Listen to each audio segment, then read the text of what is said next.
Good morning students, welcome to your science class. आज की class में हम आपका ये चैप्टर कंप्लीट करेंगे, बायोडाइवर्सिटी एंड इट्स कंजर्वेशन। कल की क्लास में हम conservation of biodiversity related points पढ़ रहे थे, जिसमें हमने इंटरनेशनल एफर्ट्स के बारे में डिस्कस कर लिया था और हमने IUCN के बारे में पढ़ा था, हमने कन्वेंशंस के बारे में उसमें पढ़ा था। आज हम नेशनल एफ़र्ट्स यानी जो हमारे कंट्री लेवल पर एफ़र्ट चल रहे हैं बायोडाइवर्सिटी को कंजर्व करने के लिए, उनके बारे में देखेंगे। देखिए नेशनल एफ़र्ट क्या हुए। By following the commitment of convention on biodiversity, जो CBD हुआ था, कन्वेंशन ऑन बायोडाइवर्सिटी हुआ था, उसमें इंडिया ने भी पार्ट लिया था। तो इंडिया ने उसकी कमिटमेंट यानी अपनी कमिटमेंट शो करते हुए उस बात पर कि हाँ हम भी बायोडाइवर्सिटी को क्या करेंगे, कंजर्व करेंगे। सेंट्रल गवर्नमेंट, जो अपनी सेंट्रल गवर्नमेंट है, पास्ड एन एक्ट, एक कानून पारित किया उन्होंने इन ईयर 2002 में, which is known as biodiversity act 2002, जिसको क्या बोला जाता है, बायोडाइवर्सिटी एक्ट 2002 बोला जाता है। Whose main objective are as follows, उसके मुख्य उद्देश्य, मेन पर्पज़ क्या थे उसके। फर्स्ट पर्पज़ था कंजर्वेशन ऑफ बायोडाइवर्सिटी। भी अपने इंडिया में एक्ट हुआ है, तो ये conservation of biodiversity main focus कहाँ का रहेगा, इंडिया का। यूँ कह लो आप, इंडिया की बायोडाइवर्सिटी को कंजर्व होने की बात हो रही है। Sustainable use of biodiversity so that it can be available for long time. Biodiversity का कंजर्वेशन कैसे हो सकता है, एक तो नए नए प्लांट्स लगाकर, नए नए रिप्रोडक्शन कर कर, प्लस जो बायोडाइवर्सिटी प्रेजेंट है उसको इस तरह यूज़ करना कि वो ख़त्म ना हो। तो सस्टेनेबल यूज़ का मतलब धीरे धीरे प्लान वे में यूज़ करना। So it can be available for long time, जो लॉन्ग टाइम के लिए अवेलेबल रह सके। Equal distribution of benefits of bio resources so that maximum person can take the advantage of this. जो बायो रिसोर्सेज हैं अपने देश में, उनका इक्वल डिस्ट्रीब्यूशन करना चाहिए। इक्वल डिस्ट्रीब्यूशन का मतलब कि से एक जगह ऑयल निकल रहा है अपने कंट्री में और दूसरी जगह ऑयल नहीं है, तो इसका ये मतलब नहीं है कि आप सारा ऑयल इस जगह रहने वाले लोगों को ही दे दो। आपको ये ऑयल गवर्नमेंट अपने अंडर में इस जगह को ले लेगी और यहाँ जो ऑयल निकलेगा उसको अकॉर्डिंगली नीड्स के हिसाब से सभी जगह डिस्ट्रीब्यूट किया जाए। किसी भी चीज़ के बारे में मैसेज कह सकते हैं, कोई पर्टिकुलर खाने की चीज़ है, कोई पर्टिकुलर पहनने की पीने की चीज़ है, किसी भी तरह की चीज़, फ्यूल हो गए, कोयला हो गया, जैसे इन सब चीज़ों में इक्वल डिस्ट्रीब्यूशन होना चाहिए। इसी चीज़ को इकोनॉमिक्स भी कह सकते हैं अपन। इकोनॉमिक्स का मतलब यही होता है कि इकोनॉमिक्स जो होती है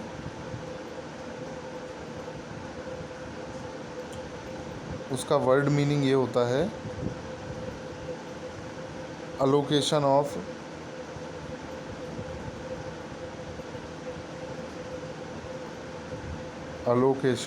रिसोर्सेज को इस तरह अलोकेट करना सभी को, allocation of resources such that, इस तरह हम इसको अलोकेट करते हैं या डिस्ट्रीब्यूट करते हैं, such that needs and wants,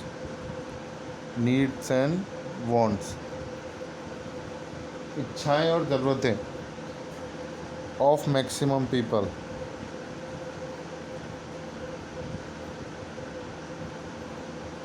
ज़्यादा से ज़्यादा लोगों की, कैन बी एकम्पलिश्ड।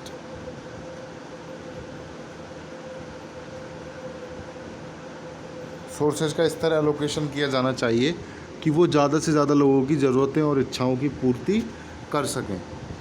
इसी चीज़ को हम इकोनॉमिक्स भी कहते हैं।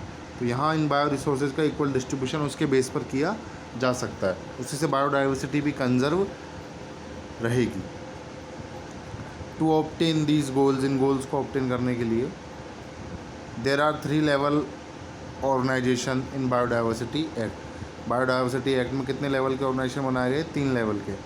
ऑन नेशनल लेवल NBA, पूरे कंट्री लेवल पर क्या बनाया गया, NBA, which is the full form of the NBA, national biodiversity authority. State biodiversity board, ये कौन से लेवल पर हो जाएगा, स्टेट लेवल पर हो जाएगा। And on local level local level पर क्या हो जाएगा, biodiversity management committees, biodiversity management committee, ये 3 लेवल हो गए। एक तो एनबी हो गया, नेशनल बायोडाइवर्सिटी अथॉरिटी, फिर हो गया स्टेट बायोडाइवर्सिटी बोर्ड, और देन आपका हो गया biodiversity management committee, have constituted by the government ने इनको बनाया। इन India environment, forest, water, air and biodiversity bring them under a law on 2 June 2010।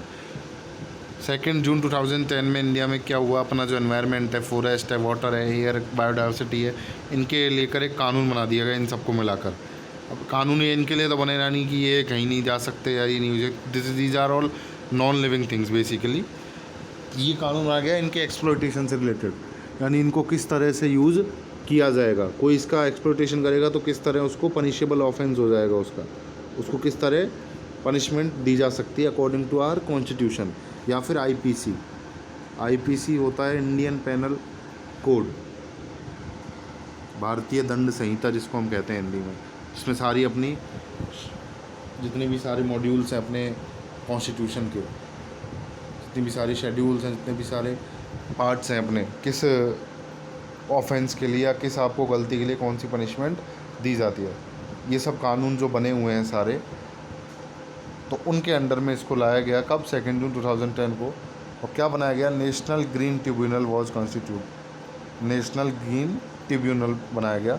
Now under these laws, it is a type of organisation या it is a type of department, ये government का एक ऐसा विभाग है जो इस biodiversity के इन लॉज को कंजर्व करेगा, यानी जो भी कोई इन लॉज को तोड़ता हुआ पाया जाएगा उनके खिलाफ ये क्या लेगा, एक्शन लेगा।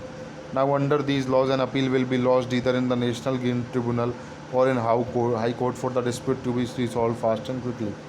अब इन कानून के अंदर जब भी कोई विवाद डिस्प्यूट आ जाता है, डिस्प्यूट राज्यों के बीच में आ जाता है, स्टेट्स के बीच में पानी को लेकर आ जाता है, नदियों के पानी को लेकर, ज़मीन को लेकर आ जाता है, दो लोगों के बीच में आ सकता है अपनी किसी ज़मीन को लेकर, गवर्नमेंट और किसी पर्सनल के बीच में आ सकता है कि गवर्नमेंट किसी जगह रोड बनाना चाहती है, उसने किसी से ज़मीन ले ली, या गवर्नमेंट को ये पावर दी जाती है कि वो आपको कभी भी मुआवजा देकर, कंपनसेशन अमाउंट देकर वो आपकी ज़मीन को ले सकती है।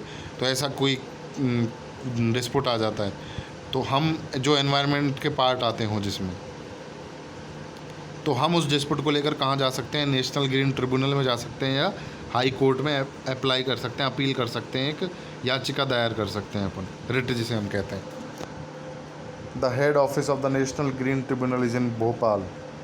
तो नेशनल ग्रीन ट्रिब्यूनल का जो हेड ऑफिस है वो कहाँ है, भोपाल। भोपाल कहाँ है आप सभी जानते हैं, एमपी में है। ये क्वेश्चन आ सकता है what is national green tribunal, तो आप इसमें ये लाइन लिखोगे, in India environment are under a law 2 June 2010 by constituting the national green tribunal. और आपसे पूछ सकता है where is the head office of the national green tribunal, then head office in the Bhopal. ये आपके नेशनल लेवल के efforts थे जो बायोडाइवर्सिटी को कंजर्व करने के लिए चलाए जा रहे हैं। नेक्स्ट आपका आता है types of biodiversity conservation.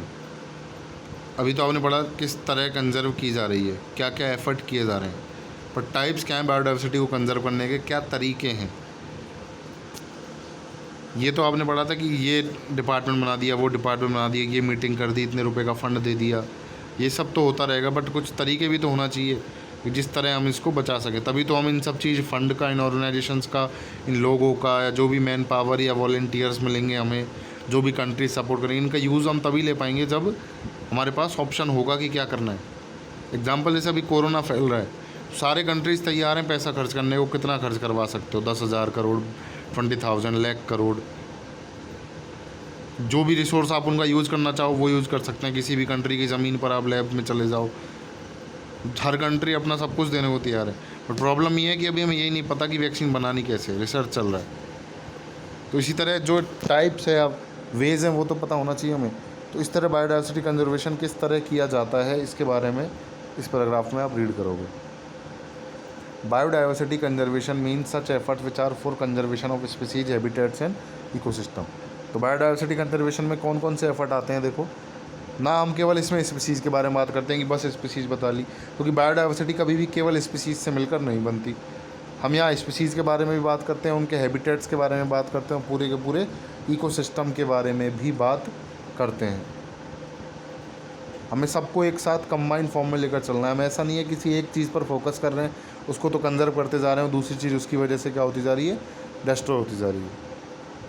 Hence the best effort of biodiversity conservation is that we should keep that whole ecosystem in its natural form.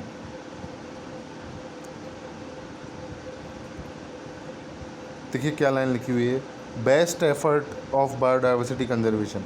Biodiversity को कंजर्व करने का सबसे बेस्ट एफर्ट क्या है, we should keep the whole ecosystem is in natural form.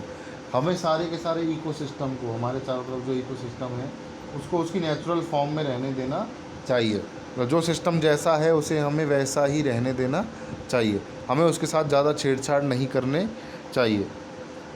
इसी तरह एक तरीका है, आपको खुद से कोई एफ़र्ट नहीं लगाना उसको बचाने का, आप उसको नेचुरल छोड़ दीजिए। आप खुद उसमें एफ़र्ट लगाएंगे तो वो ज़्यादा उल्टा ख़राब होता चला जाता है, चाहे आप अच्छे एफ़र्ट लगा रहे हैं चाहे आप बुरे एफ़र्ट लगा रहे हैं। क्योंकि नेचर की एक क्वालिटी होती है, नेचर हील्स इटसेल्फ, नेचर खुद को खुद ठीक करती है।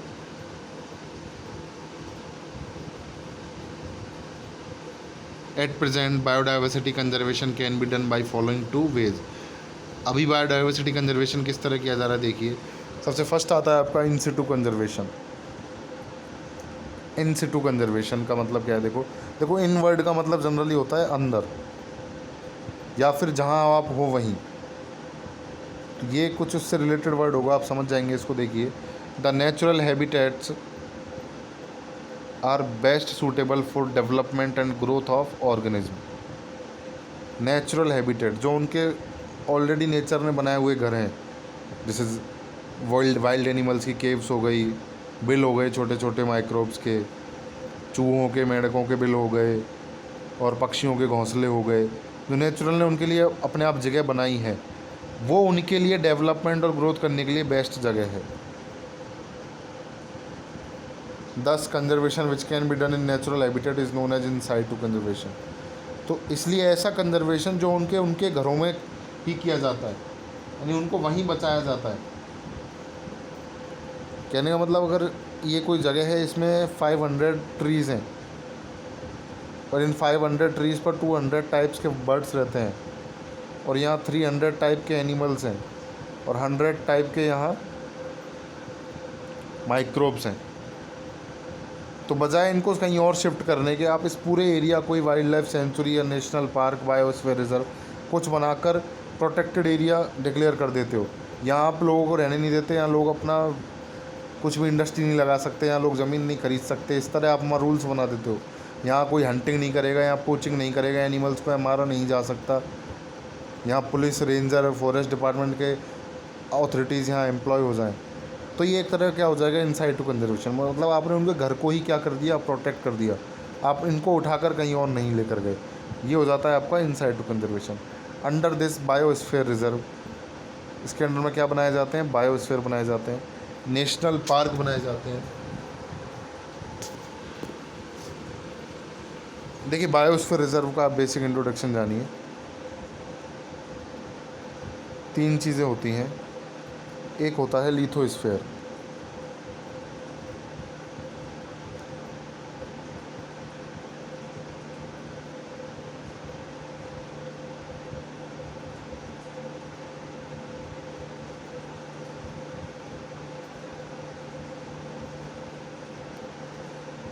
ये लिथोस्फीयर है। लिथोस्फीयर का मतलब जो आपकी लैंड होती है, जहाँ आप रहते हैं, उसकी अपर लेयर को लिथोस्फीयर कहा जाता है। एक होता है हेट्रोस्फीयर,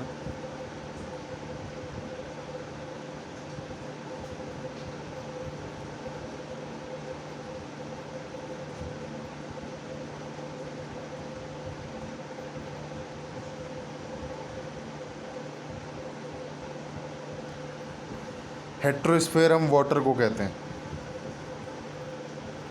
थर्ड वन होता है एटमॉस्फेयर। एटमॉस्फेयर आप सभी जानते हैं, अपने आसपास जो एयर है वो एटमॉस्फेयर बनाती है।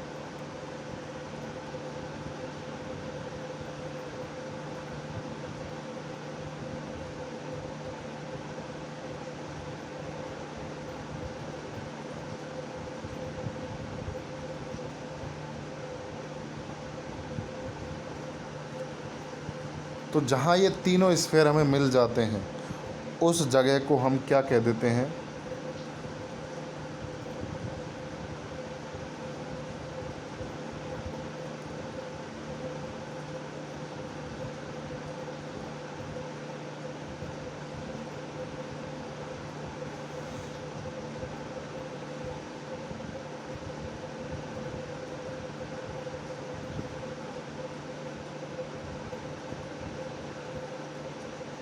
जहाँ ये तीनों स्फीयर मिल जाते हैं, जैसे ये एक जगह हो गई जहाँ लैंड भी है, वाटर भी है और एटमॉस्फेयर भी है, तो इसी को हम क्या नाम दे देते हैं? बायोस्फीयर।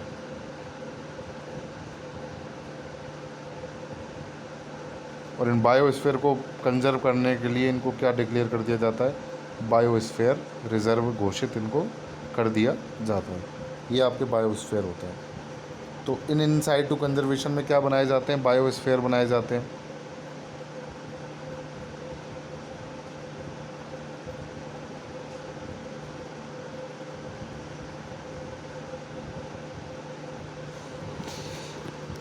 नेशनल पार्क बनाए जाते हैं, वाइल्ड लाइफ सेंचुरी बनाई जाती हैं, कंजर्वेशन रिजर्व बनाए जाते हैं। वाइल्ड लाइफ सेंचुरी और नेशनल पार्क में एक माइनर सा डिफरेंस होता है कि वाइल्ड लाइफ सेंचुरीज़ में कुछ प्रोसेस अलाउ होती हैं, जैसे लोग वहाँ लकड़ियाँ काट के ला सकते हैं अपने घर के फ्यूल के लिए, वहाँ मेडिसिन वाले प्लांट को काट के लाया जा सकता है मेडिसिन बनाने के लिए, वहाँ लोग अपने जानवरों को, अपने कैटल्स को चराने के लिए ले जा सकते हैं, ग्रेजिंग के पर्पज़ से ले जा सकते हैं वाइल्ड लाइफ सेंचुरीज़ में। लेकिन नेशनल पार्क जब एक वाइल्ड लाइफ सेंचुरी को बना दिया जाता है, this is a upper level, यहाँ ऐसी कोई भी प्रोसेस अलाउ नहीं होती। यहाँ ना आप लकड़ियाँ काट सकते किसी भी पर्पज़ से, ना आप मेडिसिन को काट कर ले जा सकते यहाँ से, मेडिसिन जो प्लांट्स में उगती हैं, मेडिसिन उनको नेचुरल आयुर्वेद जो होती हैं, ना आप यहाँ अपने कैटल्स को, अपने पशुओं को यहाँ ग्रेजिंग के लिए ला सकते। तो ये वाइल्ड लाइफ सेंचुरी और नेशनल पार्क में डिफरेंस होता है। At present in India there are 14 biosphere reserve. India में अभी कितने बायोस्फीयर रिजर्व हैं? 14। 19 नेशनल पार्क, 91 नेशनल पार्क हैं, 523 क्या हैं? वाइल्ड लाइफ सेंचुरीज़ हैं, एंड 47 क्या हैं? कंजर्वेशन रिजर्व्स हैं। बायोस्फीयर रिजर्व इसलिए कम होते हैं कि बायोस्फीयर रिजर्व में अंदर एक नेशनल पार्क भी हो सकता है, एक सेंचुरी भी हो सकती है, इसमें अंदर एक रिवर भी होती है, क्योंकि अभी आपने देखा कि इसमें क्या होता है, वाटर, लैंड और एटमॉस्फेयर तीनों चीज़ें होना ज़रूरी होती हैं, इसलिए काफ़ी बड़े होते हैं बायोस्फीयर रिजर्व जो होते हैं। A total of 1,58,745 square kilometre area are preserved, which makes about 4.83% of total geographical area. अपने इंडिया का जो टोटल एरिया है उसमें से 4.83% एरिया किन चीज़ों में? इनसाइटू कंजर्वेशन एरियाज़ में डिस्ट्रीब्यूटेड है, जो अराउंड कितना हो जाता है आपका? 1,58,745 स्क्वायर किलोमीटर एरिया अराउंड ये हो जाता है। तो ये आपका होता है इनसाइटू कंजर्वेशन। तो इनसाइटू कंजर्वेशन का आप बेसिक मतलब क्या समझे कि जब बायोडाइवर्सिटी को उनके उसी हैबिटेट्स में जहाँ वो हैं वहीं प्रोटेक्ट किया जाए तो उसको क्या बोल देते हैं अपन? In situ conservation. नेक्स्ट आपका आता है एक्स साइटू कंजर्वेशन। एक्स माने क्या होता है? आउटसाइड। तो यहाँ इसके अपोजिट होगा इनसाइटू के। यहाँ जिनको प्रोटेक्ट करना होता है उनको हम उनके हैबिटेट से निकाल कर कहीं और ले जाकर शिफ्ट कर देते हैं। In this method of biodiversity conservation, endangered species are shifted from their natural habitats to artificial habitat for conservation। जो endangered species होती है वो उनके नेचुरल जहाँ वो उगती हैं, जहाँ वो रहते हैं, एनिमल्स, बर्ड्स, उनको वहाँ से उठाकर आर्टिफिशियल हैबिटेट मतलब लैब्स में, जूस वगैरह में, बॉटनिकल गार्डन्स में, वहाँ ले जाकर उनको शिफ्ट कर दिया जाता है, जिससे उनका वहाँ कंजर्वेशन फिर किया जाता है। For conservation of plant species, botanical garden, seed bank, tissue culture laboratories have been established. देखो प्लांट जो होते हैं उनके कंजर्वेशन के लिए क्या क्या बनाए जाते हैं? Botanical garden. बॉटनिकल गार्डन आप वनस्पति उद्यान कहते हैं हम हिंदी में। यहाँ आपको तरह तरह के पेड़ों की वैरायटीज़ देखने को मिलती हैं, जिन वहाँ पूरे लोग अपॉइंट किए जाते हैं, नौकरी करते हैं, वहाँ डिपार्टमेंट होता है गवर्नमेंट का पूरा, वहाँ सारे जो बॉटनी से रिलेटेड स्टडी करके आए हुए लोग होते हैं, बॉटनी में जो ग्रेजुएट होते हैं, पोस्ट ग्रेजुएट होते हैं, जिनको प्लांट्स के बारे में काफ़ी नॉलेज होती है, तो वो वहाँ प्लांट्स की वैरायटीज़ का कंजर्वेशन करते हैं। सीड बैंक जहाँ बीजों का संरक्षण किया जाता है, क्योंकि सीड से नया पेड़ ग्रो कर सकते हैं हम। Tissue culture laboratory. Tissue culture laboratory एक तरह की लैब होती है जिसमें छोटे छोटे प्लांट्स को छोटे छोटे स्मॉल कांच के बॉक्स में भर के फिर उनको ग्रो करने दिया जाता है, क्योंकि वो नेचुरल हैबिटेट में उनके नंबर क्या हो रहे होते हैं, कम। तो उनको जैसा एनवायरनमेंट चाहिए होता है केमिकली आर्टिफिशियली उनको वो एनवायरनमेंट प्रोवाइड कराया जाता है। तो अगर क्वेश्चन आता है कि what type of ex situ conservation sites are used for plant species, then your answer will be botanical garden, seed bank and tissue culture laboratories. For conservation of animals, अब animals के लिए 200 aquariums have been established. Endangered aquarium आप जानते हैं मछलियों का, जैसे आपने देखा है। Endangered plant and animal species germplasm means seeds, fruit, pollen, spore, sperm, eggs are preserved by Cairo preservation and slow growth culture. Apart from this, देखिए एंडेंजर्ड प्लांट जो क्या है वर्ज ऑफ एक्सटिंक्शन पर है, और एनिमल की species होती हैं उनके जर्मोप्लाज्म जैसे सीड्स हो गए, फ्रूट्स हो गए, पोलन। पोलन क्या होता है, प्लांट्स में जो रिप्रोडक्शन होता है वो पोलन ग्रेन्स की वजह से होता है। तो उन पोलन ग्रेन्स को स्पोर, स्पर्म, स्पर्म और एग्स किस में होते हैं, स्पर्म और एग्स होते हैं प्लांट्स में भी होते हैं, ये ह्यूमंस में भी रहते हैं, ये एनिमल्स में भी रहते हैं। स्पर्म जनरली मेल गैमेट्स को रिप्रेजेंट करता है, और जो एग होते हैं वो फीमेल गैमेट को रिप्रेजेंट करते हैं। गैमेट आपके सेकंड चैप्टर में जानोगे गैमेट्स क्या होते हैं। आपने इनका बेसिक आइडिया आपके थर्ड मेंडलिज्म वाले चैप्टर में देखा है। गैमेट आपको मैं आऊँ तो रेस्पॉन्सिबल होते हैं फॉर जीनल स्ट्रक्चर। आपकी बॉडी में कैसा जीन स्ट्रक्चर आएगा उनके लिए कौन रेस्पॉन्सिबल होते हैं, gamete.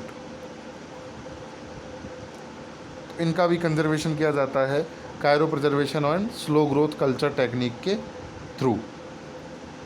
Apart from this, endangered plant and animal genes are also preserved in gene bank. Plant और एनिमल्स के जो जीन्स होते हैं उनको कहाँ प्रिजर्व किया जाता है, जीन बैंक में। जैसे ब्लड बैंक में ब्लड प्रिजर्व किया जाता है, उसी तरह जीन बैंक में जीन। आपने अगर विकी डोनर मूवी देखी हो तो जैसे वहाँ स्पर्म डोनरेट करता है वो, हॉस्पिटल में उसका स्पर्म सेफ रख दिया जाता है, फिर वो फर्टिलिटी के लिए यूज़ किया जाता है ऐसे कपल्स के लिए जिनके कोई बर्थ नहीं होती है बेबी की। तो उसी तरह जो प्रोडक्ट वहाँ हम किसका ग्रोथ कर रहे हैं, ह्यूमन का ग्रोथ कर रहे हैं। इसी तरह प्लांट्स के जीन्स को भी सेव करके रखा जाता है, और फिर ज़रूरत पड़ने पर उनका क्या कर दिया जाता है, जर्मिनेशन कर दिया जाता है, उनको ज़मीन में सीड्स को स्पोर कर दिया जाता है जिससे वो ग्रो कर सकें और नया प्लांट बन सके। ये होते हैं एक्स साइटो कंजर्वेशन, जहाँ हम उनके हैबिटेट से निकाल कर उनको पर्टिकुलर आर्टिफिशियल लेबोरेटरीज़ में क्या करते हैं, कंजर्व करते हैं। तो ये 2 मेथड्स थे कंजर्वेशन के, इन साइटो कंजर्वेशन और एक्स साइटो कंजर्वेशन। ये आपका चैप्टर यहाँ कंप्लीट हो जाता है। इसमें इम्पोर्टेंट पॉइंट्स हैं, जो जितने भी इसमें ऑब्जेक्टिव टाइप ऑफ क्वेश्चंस हैं उनको आप अपनी कॉपी में नोट कर लेंगे, उनके आंसर्स लास्ट में दिए गए हैं। और बाकी आप बुक के चैप्टर में जो क्वेश्चंस लिख रहे हैं पीछे पिछली बार की तरह आप उनको रीड करेंगे, ये चेक करेंगे कि आपको जो नोट्स बनवाए गए हैं उनमें कोई क्वेश्चन रह तो नहीं जा गया है। अगर कोई क्वेश्चन रह गया हो तो आप मुझे बता देंगे, मैं आपको उस क्वेश्चन को भी करवा दूँगा। और ये जो आपकी आज की और कल की क्लास थी, इनके नोट्स भी आपको सेंड कर दिए जाएंगे, या आपको उससे रिलेटेड भी एक वीडियो बनाकर भेज दिया जाएगा। Thank you so much for watching the video. Very all the best for your studies.